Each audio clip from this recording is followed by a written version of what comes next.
I do so much, so I don't think I will be able to break down what I do. But in this aspect and on this noble cause, I wish to be taken as a diplomatic practitioner or a student of diplomacy. Simply that I am so happy and I'm willing to learn from the rest of the members. Thank you so much. Okay, thank you for that wonderful introduction. Then I'm coming to Dotan Famalio. Just briefly.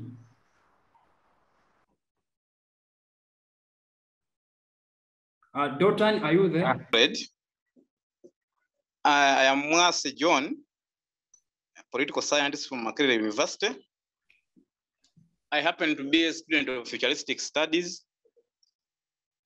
I am a peacemaker, a peace lover, a person who has interest in identifying the genealogy, the historicity of events that are affecting affecting us today, affecting the future, and disorganizing the world. I'm privileged to be part of this forum to discuss issues that can help us as a generation. I'm glad to be with you, comrades. Thank you very much. Okay. Thank you so much, John. When I try to look at other panelists, I cannot see our female panelists. I think we can proceed with the ones. I think she's having a challenge. I cannot see Diana. Are you there? Are you on the call? She is not. Okay, I'll start with you, John. You've said yes. You're a political scientist. I'm going to give you 2 minutes. In 2 minutes, just take us through the history of this war briefly. Don't take it too big. In just about 2 to 5 minutes, the history of this and what is your analysis? What is your take about the war? The history of this war, a brief history of this war or conflict, and what is your take or analysis about it as a political scientist? Okay, in the first place, I see the magnitude of the war escalating from an interstate war to a global phenomenon. This has been an issue that has not been solved for a long time. When you trace the history of this crisis, it can be traced back from the ancient times of Russia's dealing foreign affairs, Russia's foreign policies. The Soviet Union incorporated many states, which included the Ukraine in particular.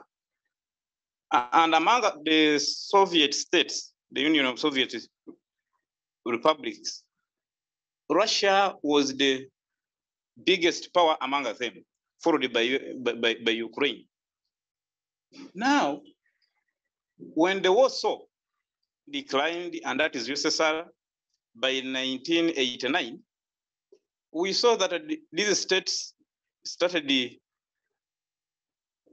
leading their own independent and the autonomous status, but under the patronage of Russia. Now, it followed that USA was blocked under gentleman's agreement never to interfere within the affairs of the former USSR states. But time has been going on. For example, in 1999, Hungary, Czechoslovakia, and Poland were convinced, were persuaded to join the NATO under the patronage of USA. In 2004, still the world observed that Bulgaria, Slovenia, Slovakia were also persuaded to join NATO. 2009, the same, Albania and Croatia. 2014, I mean, a coup was organized in Russia, and a pro-capitalist government was established in Ukraine, I mean, to serve the interests of the NATO. In 2017, Northern Macedonia was convinced including Montenegro, to join NATO. This is so unfortunate, and you can see the state under which we are still having such problems of electricity going on, yet we are a big distributor or supply of electricity. But to go straight to the point, I was actually enjoying his background and historical narration of a series of events that he was breaking. But allow me to first maybe continue from where I started. To some of the people that might be on this show and watching us live, I want us to understand what Ukraine is. Briefly, Ukraine, as he mentioned, was part of the Soviet Union. But in 1991, we saw the collapse. After the collapse of the Soviet Union, Ukraine became an independent state. Of course, this was after a series of events like a referendum that took place in December 1991 on the 21st of January. This is where actually the whole lot of having a modern or a Ukrainian independent state started. Yeah, we've seen a lot of events that came out. We had that of 2014. And I don't want to go far, but I want to come straight to the point and the question that you put across. Always, one should know that today, every nation enjoys the superiority and the sovereignty of a state as an independent state.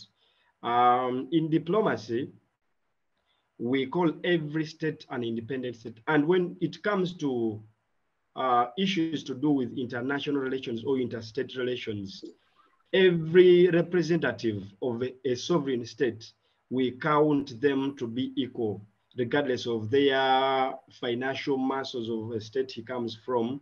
But for us in diplomacy or in international relations, we count them to be independent. Now, to go straight to the point is one, every state cannot survive without the other states. Now, for example, what we are seeing today, we've seen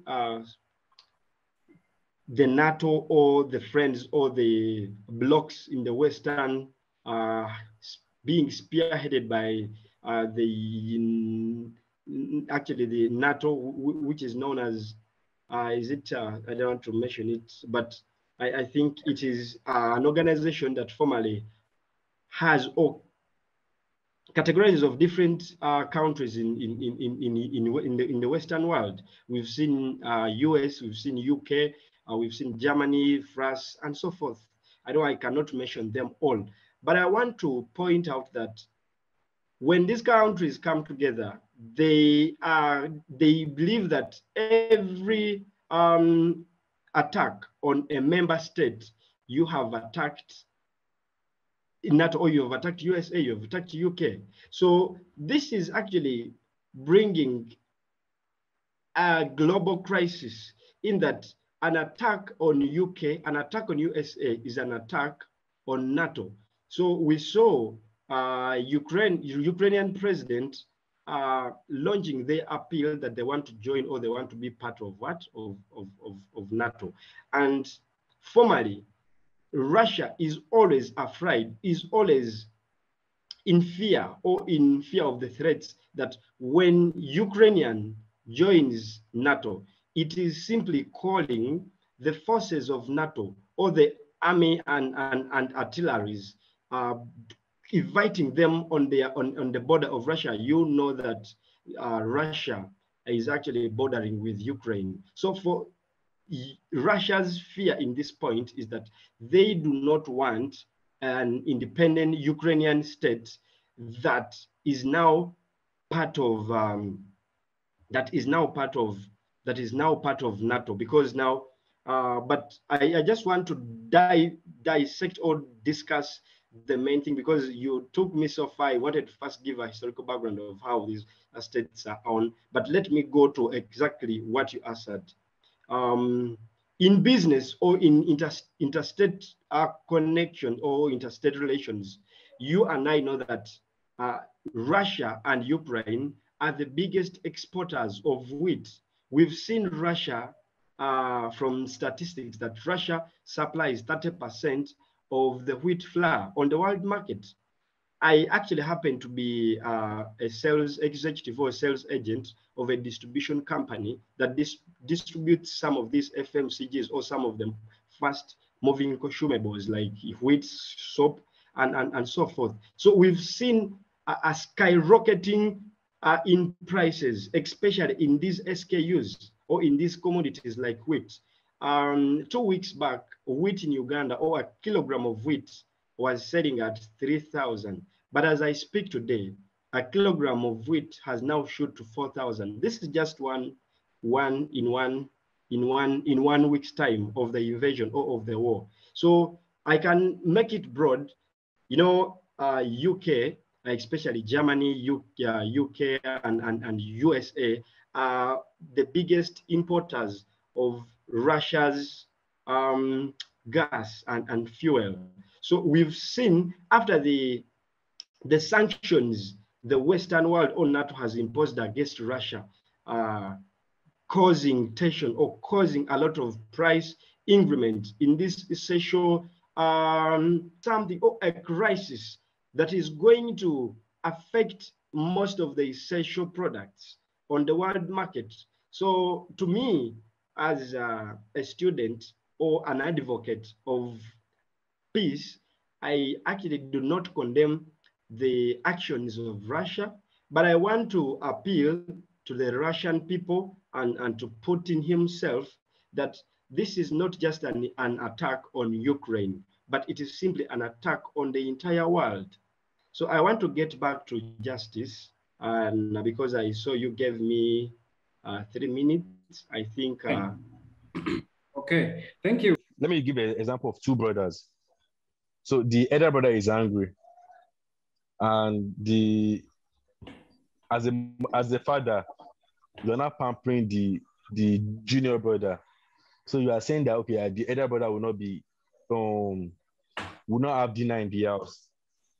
You stop the elder brother from every asset he could have, because the brother and his junior brother, they are fighting. Definitely, you are not solving that problem. Instead, you are fueling that anger. I think the Western countries should have played a mediator role instead of resisting everything to trigger more anger from the Russian side. So I think now they are giving support to Ukraine, but they are not talking about the impact of Ukraine joining the NATO, the impact it will have on Russia. So I think the Western countries should have been a mediator instead of instigating more anger and supporting Ukraine. Thank you. Okay, thank you for Europe or in Asia, in anywhere. Like we've always said, that the world today is a global village. So you will find that when a war has been staged or has been invaded on any one of the countries, this is a war that will affect humanity. I want to tell you that today in history, ever since we had, or ever since the end of World War II, this is actually the next big war in the modern Europe. And I can tell you for a fact that this war is actually bringing a lot of changes. We've seen a lot of allies of NATO and other friends coming up to help Ukraine to see that they can bring some artillery, some weaponry and machinery measures to see that they help Ukraine fight back or defend its citizens or its independence from this invasion. Yes, I have seen Russia or the president of Russia, Putin, saying this is not an attack, this is not an invasion. It is simply an army operations in Ukraine. You cannot tell me, and you cannot justify that where civilians are dying just because you are simply trying to defend your territorial integrity, which in this case is not even a territorial integrity, because if it was Russia simply trying to defend its territorial integrity, it would have actually deployed its artilleries on the border, not entering another state. Now, what does this mean to countries like Uganda or countries like in Africa? You and I know that before the end of the Cold War in the late 90s, we saw the world being subdivided into two different blocks.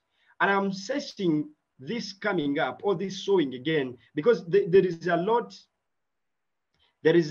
going on. I have even seen some of our leaders in Uganda. I don't speak for government of Uganda, but I've seen some posts already on social media, people trying to show their sides. And I can tell you for a fact, as a student or as a practitioner of diplomacy, I condemn this. But I cannot fail to have a side, because how many civilians are dying in Russia against how many civilians are dying in Ukraine?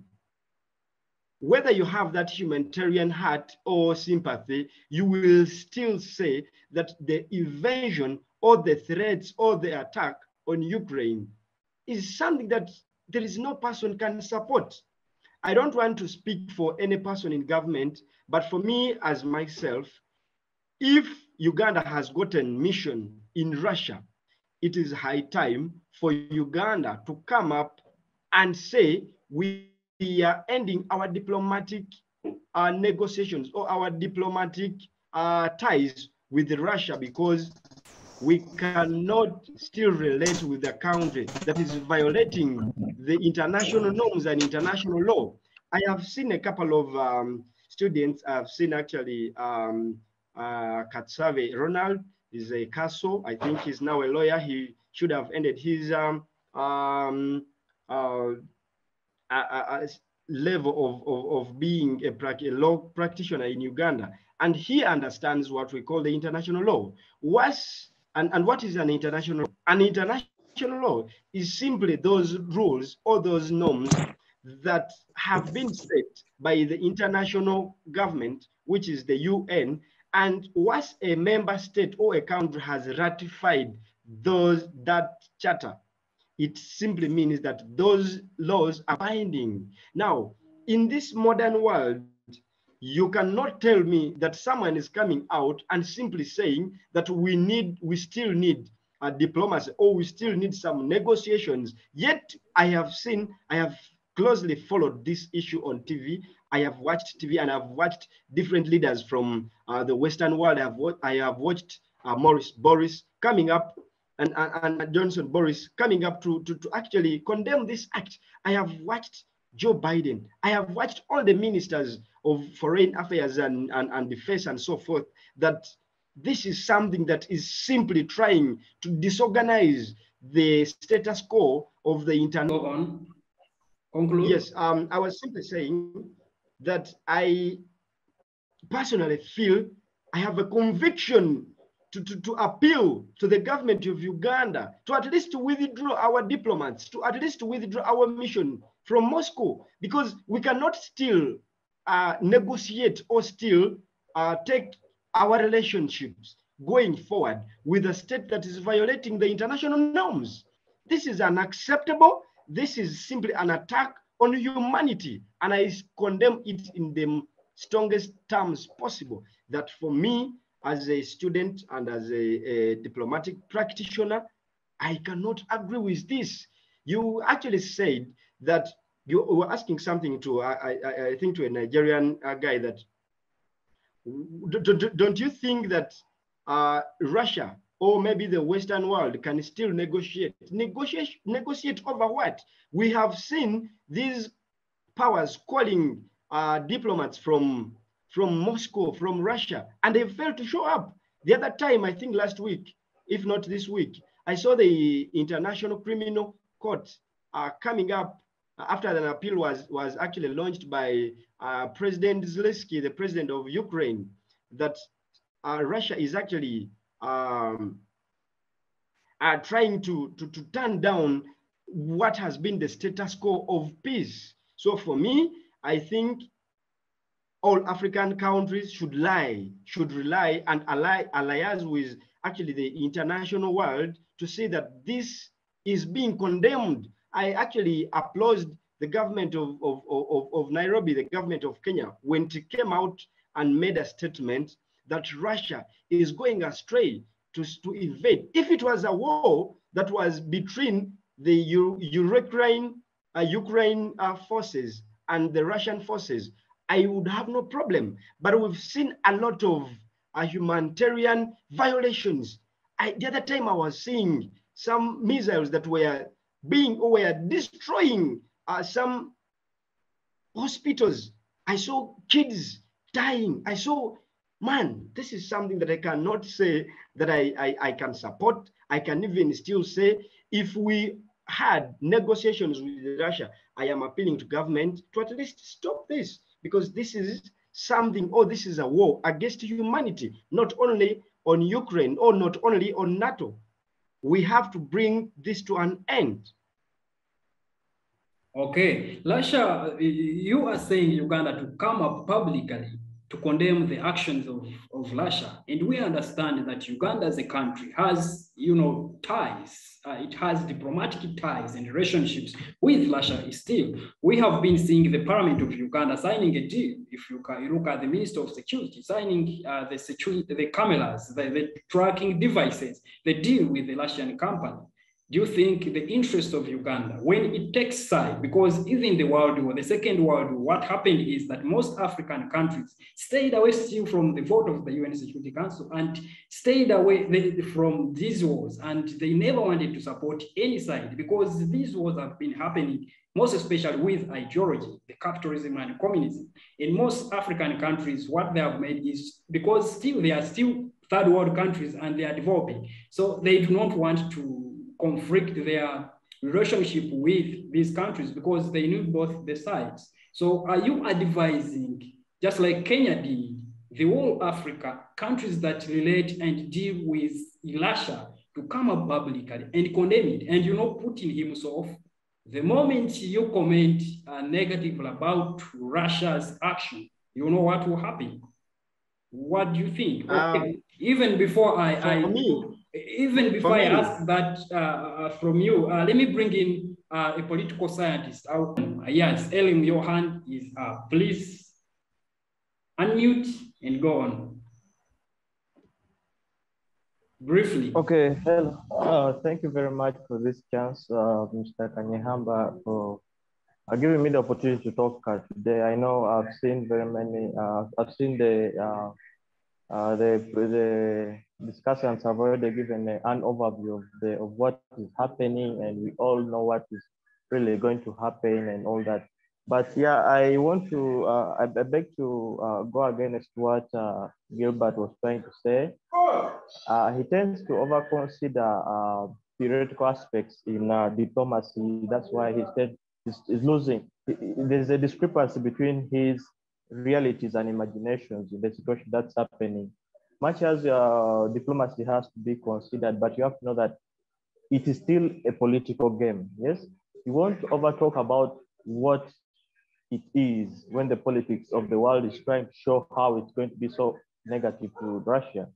Yes, it's true that it is bad for them to fight Ukraine. Ukraine is independent, but it being independent doesn't mean that it has to.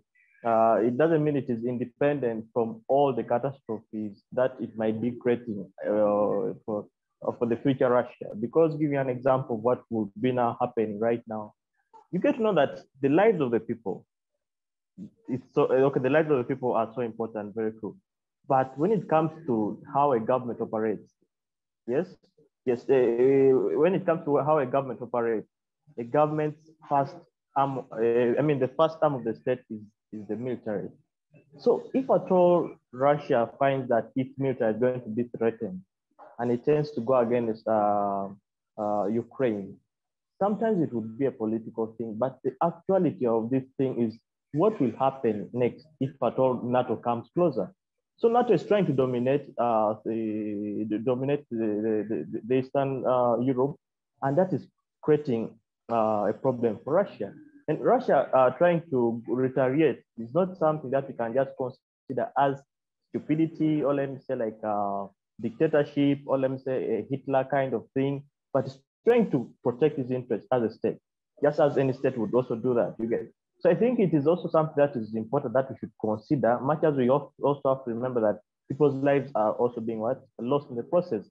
But remember one thing, that Russia is feeling like this is not so much a critical thing when it comes to how a state has to operate. Lives can be lost at the process, but it's still what the state wants, and that's how states operate. So laws can be illusions, but when the state wants to operate in some other issue. Thank you for the video. Okay. Okay. Thank you, George, and thank you to all our panel. And thank you to all our panelists, and to what this. I think this is something very, very critical, and the way the state operates.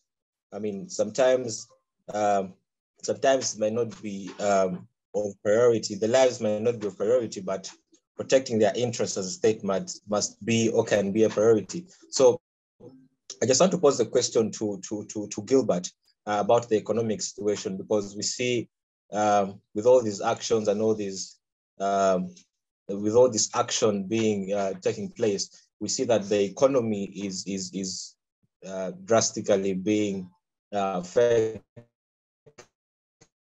worldwide, and it directly also impacts on the lives of people. So I think that the biggest thing to discuss about here is as libertarians and as people who relate so much with the economy is the economy is what do you see the economy what turn do you see the economy taking as you see economic sanctions being put to Russia, economic sanctions? Okay, so I wanted to ask Gilbert, what stand do you think the economy is taking with all these actions taking place in Russia and Ukraine? Thank you. I think, Gilbert, you've heard that, but affecting the entire world. Okay, I think, Gilbert, you've noted that down. I'm going to end with you, but before that, I'm going to come to Dotun to give time, and I want to thank Justice for actually coming up with such initiatives to say that he brings scholars and it brings passionate leaders of this nation, or especially of this generation, to see we discuss issues that are even bigger than us. For me, I would think that any interest of a state should not be an interest of a man, because to me, I actually interacting or even watching what is happening in Moscow. You and I have seen a lot of demonstrations that are against the act or the attack of Russia on Ukraine, because people's lives. Oscar is actually asking something very paramount, which is to do with the people's livelihoods and the economy of the country. I want to tell you that today, the Russian people, the Russians who have had their businesses in the diaspora, in the different states or in the different international developed countries, are losing their businesses. I want to cite an example that you and I know, even some of the people that are watching here are looking at. Today, actually, we saw the foundation or the board of Chelsea, a football club in UK, actually denouncing Abramovich from being part or from being a member or from being the sole owner of Chelsea. So when we talk about the economics of the world, we are not simply talking about an interest of a president like Putin or like any other president in this nation. I want to again bring back the aspect of the interests of a state. An interest of a state is bigger than an interest of a president or a state actors. We should not be taken away by this fallacy of if someone is a leader, maybe he has been a leader for more than 10 or 20 years, then if his interests are to see that he safeguards or he enacts other states, like we've had in Uganda, you've seen all the challenges, the recent one where we had seen traders being locked out from accessing Rwanda through a certain border. And we see not only the president suffering, but we see the livelihoods of individuals or citizens of those specific countries suffering the aftermath. So for me, in my concluding remarks, I would actually appeal that much as we are state actors as leaders in the respective leaders or respective countries we come from, we should not forget the aspect that we are leading and we are simply being used or being conduits of seeing that a state which has different or many citizens, its interests should be put first than an interest of an individual.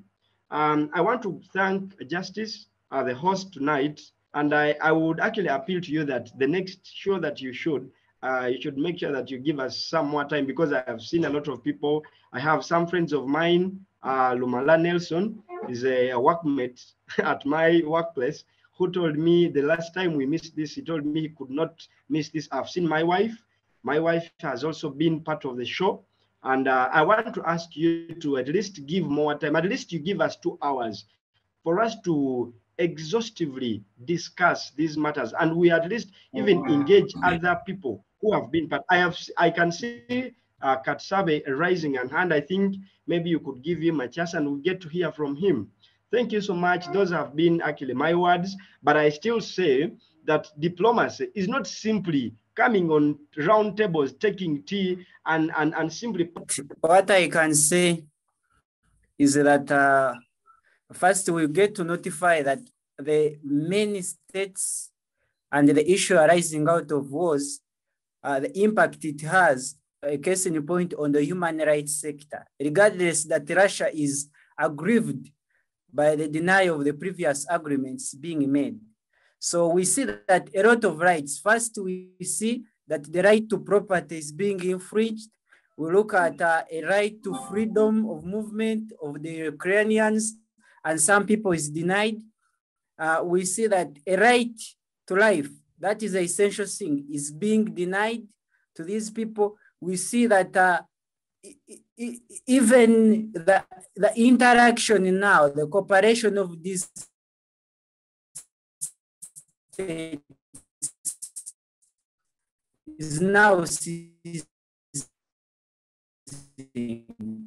So by Ukraine and USA, but to know, and this is what they all ratified as nations, United Nations, that human rights shouldn't be infringed regardless of how militarily strong the state is. So when we head into this concept that the Russians are seizing care and saying, no, whatever it is, this thing should be brought to an end, but we see that entirely where we are heading, it won't be good.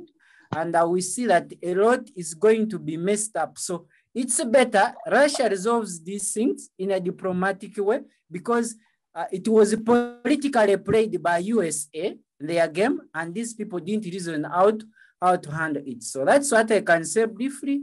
I humbly thank whoever has participated. I thank the discussants and what we have shared. Okay. And good to go. Thank you so much. Thank you everyone for participating. I know we had little time, but as new developments are still coming on about the war, we shall still come up with several discussions. We are talking to those who are in Ukraine itself, and we will be bringing them on the platform to discuss the same. But as of now, let's proceed. We have the next discussion about Jonathan Galibo. Let's proceed. Thank you guys. Dotan, thank you for coming. And Gilbert, then John, thank you for accepting to be hosted. And to our dear participants, thank you so much for attending. Please follow us on African Justice Media YouTube channel and Facebook. Have a blessed night.